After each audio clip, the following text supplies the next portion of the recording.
Hello everyone, I am Hunter from Team Jesse Art and Comics. This one is going to be a long one, so definitely breaking it into a few parts. But as you can see, playing back there is the creation of the Lich Queen, and as usual, I'm going to do a little blurb, and then we'll get to the stats if you stick around. Oh, and don't forget, roll on. Trigger warning. Long ago, before the age of magic, there was a king. He was beloved by his subjects, for he was a fair and just king. But his people, as people tend to be, were greedy and wanted more than the king would give them. Even though his rulings were fair, the kingdom didn't care. They wanted more. But the king knew there was little to spare. Grains were in shortage. Gold was scarce. There was nothing the king could do. He was a good man in the beginning of his rule. He loved people. He loved his wife. He loved his children. The resentment of his people ate at him at night. There was nothing more that he could give them. So he sought a way to ease his conscience, to keep his rulings fair. For he knew that a guilty conscience could lead to innocence suffering. I was a commoner. I worked in a brothel in the lower city of the kingdom.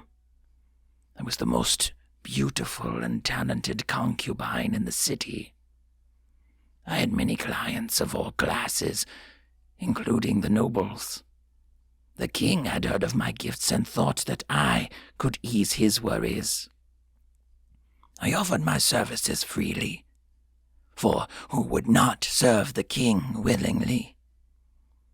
But he was not as kind as he seemed. There was a dark secret the king held in his heart. I was but a lowly concubine, so how would anyone care if I was hurt? The king worked out his anxieties, and I provided my services unerringly for months. But one can only take so much for so long. One day, a woman of the woods was passing through the lower city, and I knew of such things as people talked openly in a brothel. Women of the woods had power beyond that which was known by any man or woman of the cities. So I approached her, and she welcomed me to her home within the woods outside the protection of the city walls. There, she had many animals, herbs, trinkets hung from her thatched-roofed hut. Inside, the sweet smell of something within a boiling pot over a low flame wafted through the hut. The cottage was small, but it was cozy and warm. I could feel the woman's hospitality as a warm blanket on a cold day. She smiled at me as I told my tale. It was odd to see someone smile over tales of such abuse. But then she told me why. Many of her coven had been in such lives before learning to harness the power of their spirits. She claimed that she would teach me the ways of the witch, and I would be freed from my bonds.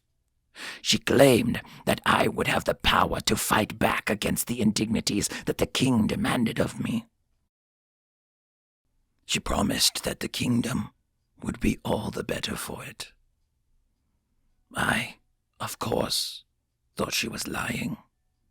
No one, let alone a woman of the lower city, could wield such power that it could change a kingdom. Or a man. She smiled again and promised I would be free.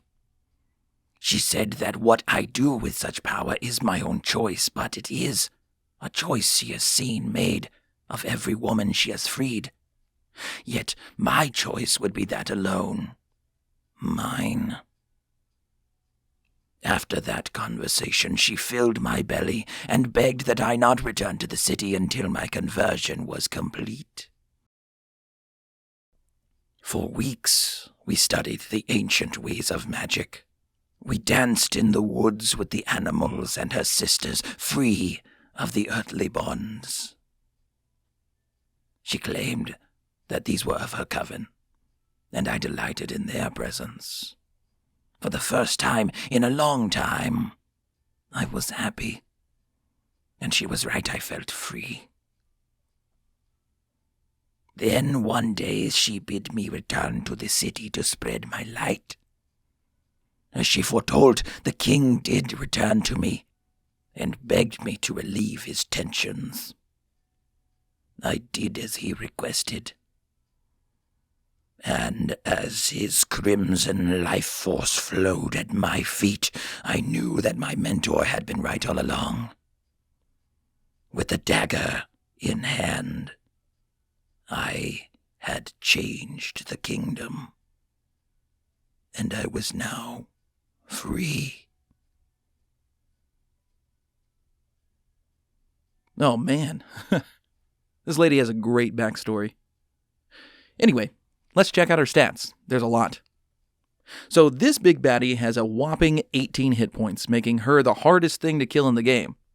Since the Lich Queen doesn't do melee combat, her base attack is only +1, as she does have a bit of a natural defense, being undead and all, at +3, but her movement is a normal 8 squares. Now for her equipment. She's been decked out in goodies. Our girl has a necklace of teleportation, a ring of extra spell, a belt of protection, which is +3, which boosts her defense. The Lich Queen's abilities is really where she shines. The Lich Queen has unnatural powers and unnaturally long life. She has the power of the Necromancy Spell School, which, a little sneak peek for those that watch this stats portion of the Lich Queen, won't come out for the PCs until the next game's expansion. The spells are the following: Life Drain, Summon Undead, Unlife, Ghost Armor, Spectral Hand, and Eldritch Tentacle.